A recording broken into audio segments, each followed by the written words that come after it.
What's up, everybody? Welcome back to the OG family. Make sure y'all smash that like button, subscribe to my channel only if you want to. But look, we got a serious topic right here, man. This came from the Soft White Underbelly channel.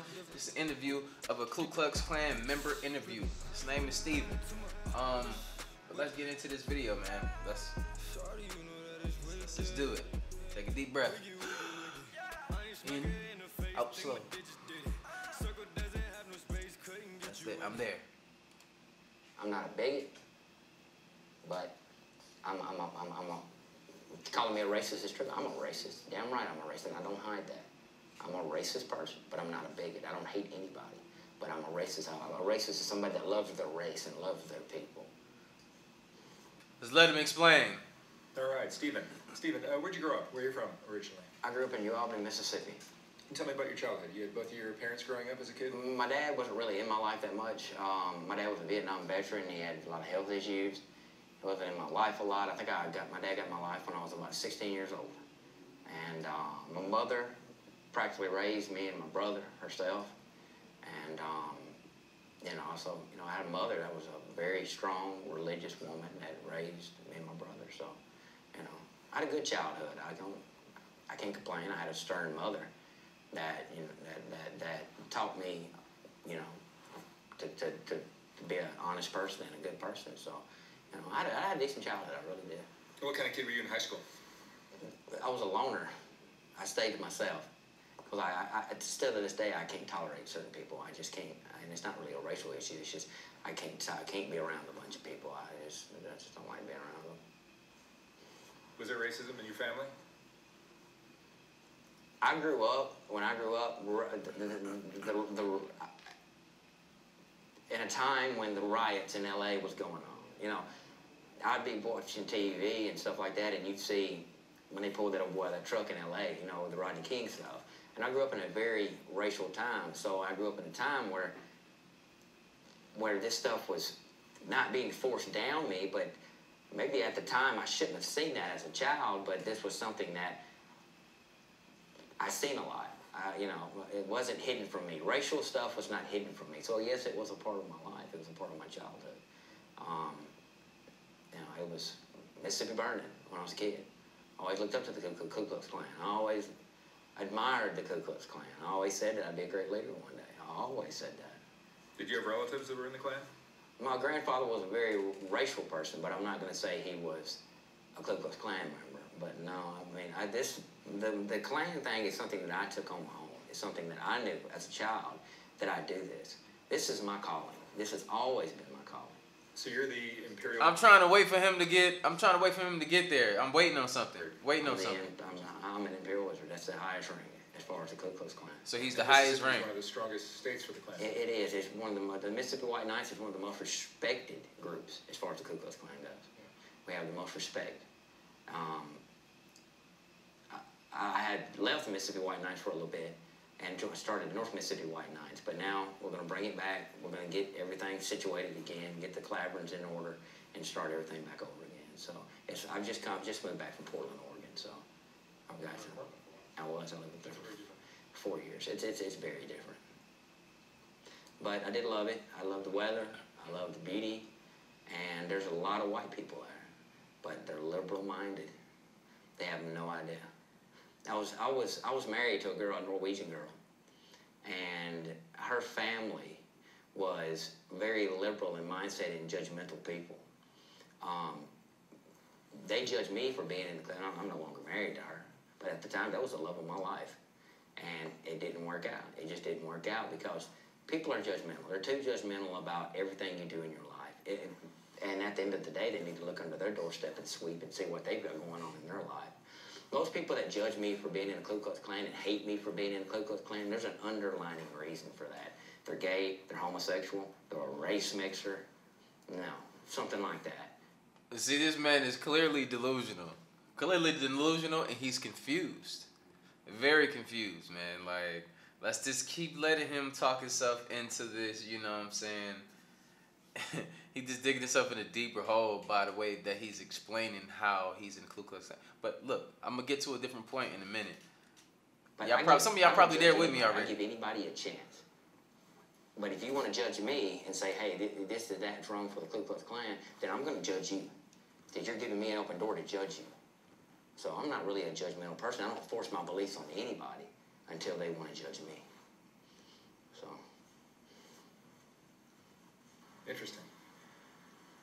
So the South is notorious for racism. There's a long history of slavery, segregation, all kinds of issues that you guys get.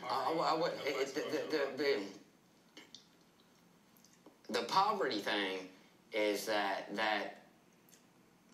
we have, like I said, I lived in Washington State. I lived in Portland, Oregon, and we have a lot more freedoms here than I did up there. So there's positive and negatives about the state of Mississippi, but I love the state of Mississippi. It's my home. I love it. There's great things about the state of Mississippi, and I love it. And the blacks tend to want to have a reason to bitch. Sorry about my language.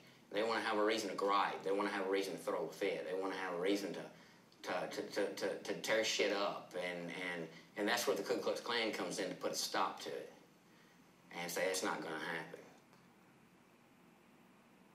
What? We wouldn't have a reason? First of all, we here because of you, motherfuckers. Let's be real with you. We didn't ask to be here, but we are such, you know what I'm saying, resilient and dominant that and influential where our presence is going to be felt.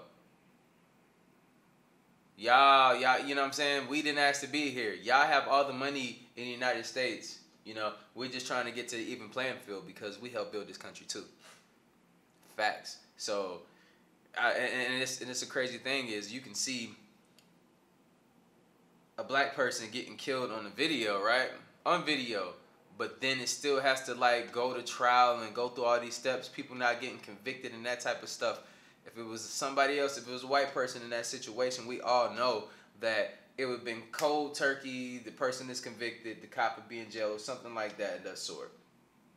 I say it happens more to us than other people, but we're not bitching and complaining about it. We're trying to come to a resolution. We're trying to fix this problem, you know.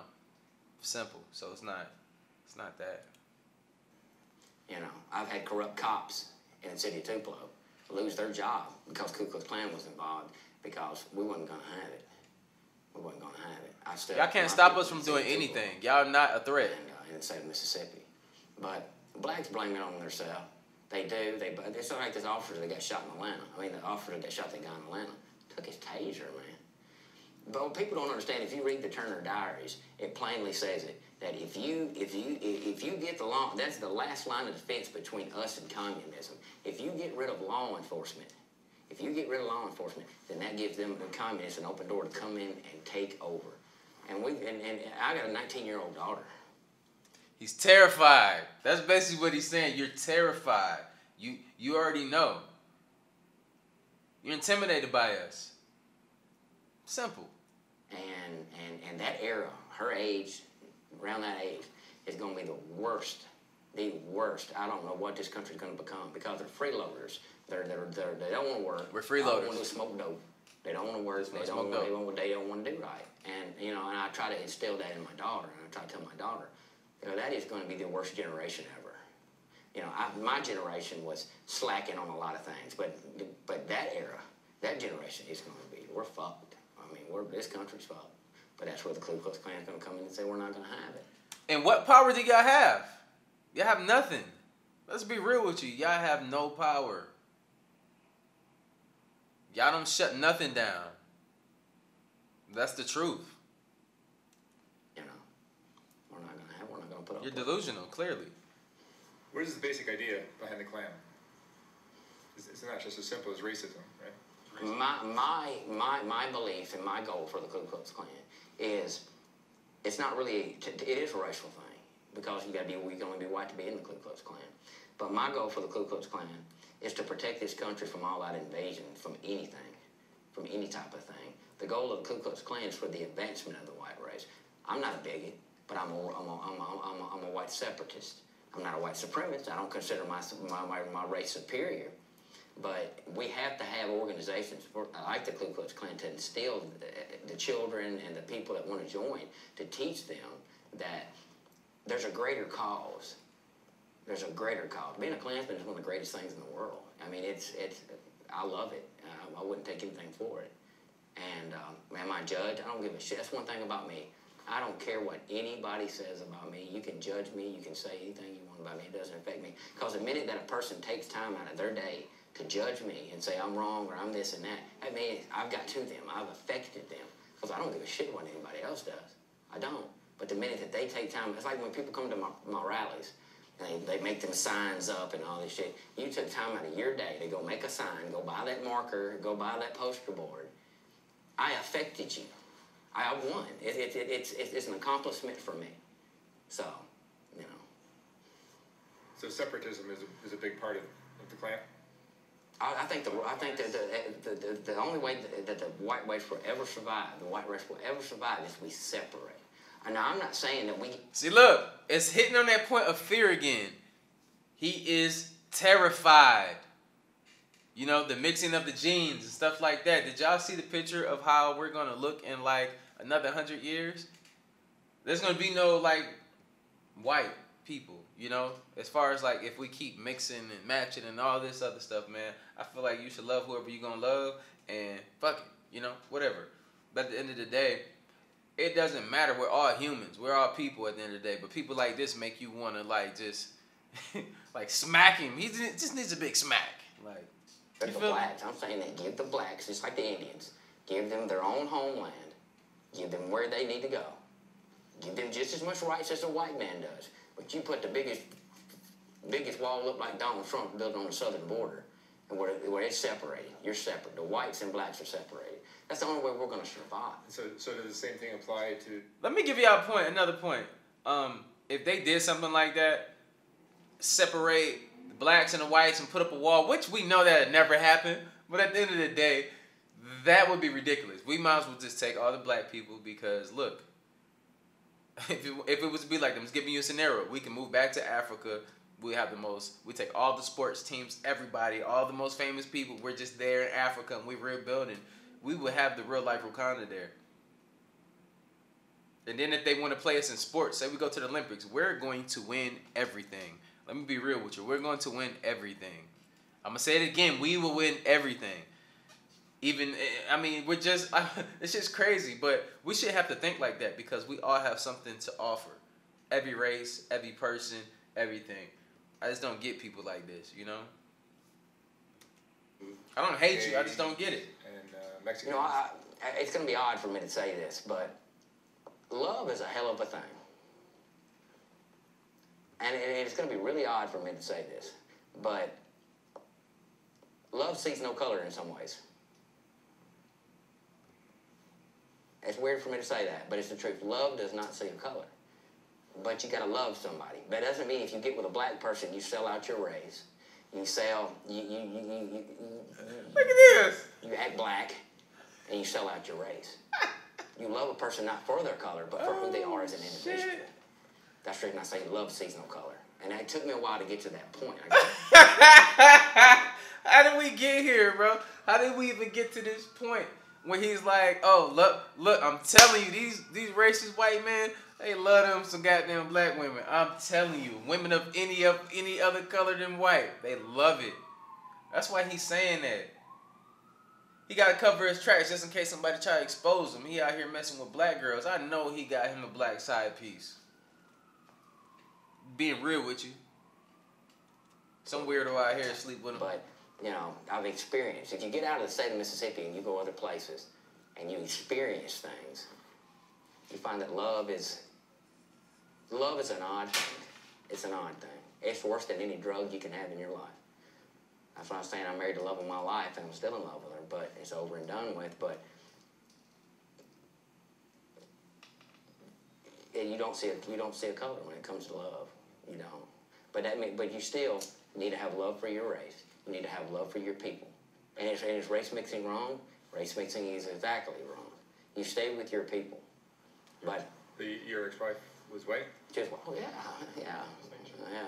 definitely. Look, ask him what color his side piece is. She black as a mug, ain't she? Like, and then they don't, like, I'm telling you, you see it all the time. He's trying to play it. Did you hear it in his words? I'm not the only one that picked up on that. Y'all heard it. I'm a Baptist. But the Klan is a Christian organization? Yeah, we're Christian. That's what we're about. I consider us like I've said it before, like the Taliban or Al-Qaeda. I do consider us that. We're technically the same thing. We are, just like they are hot fighting. I said it before, they're fighting a holy war. We are fighting a holy war for the Christianity, for our race, and for our people. That's what we're fighting for. Wow. Have I done anything illegal? No. Have I been to prison? No. Never been to prison. But I will always stand up for my race. And if it was ever a point to where I ever had to go to prison for doing the right thing and standing up for my race, I'd do it. So you guys still have rallies and cross? Oh, definitely. Definitely. Yeah. I just had one in Russellville, Alabama. Cross lightings. Yeah. And there are still hangings of black men in Mississippi. I've seen news. I don't think that's Klan related. It's not Klan related. No, I wouldn't know that if that was Klan related. I'm telling you for a fact, if that happened, if a Klansman went out and hung a black man in the state of Mississippi, I'd be the first one to know that. Well, you're the head of the organization, so you'd know. I'm a leader. Brother Richard is my... Yeah, I believe that. I don't know. That was just I don't know. Let me know in the comments down below how y'all feel about that situation. You know, they're still hanging people, but do you think that's Klan related or not? You know, like, I don't take nobody where I don't trust nobody. But at the end of the day, I'm gonna end that video right here, man, because I'm tired of hearing this dude talk. But I'll see you on the next video. If y'all having a good day, make sure y'all smash that like button. Follow my Instagram. And if y'all want me to, I'm not gonna finish this video. I'm gonna be real with you.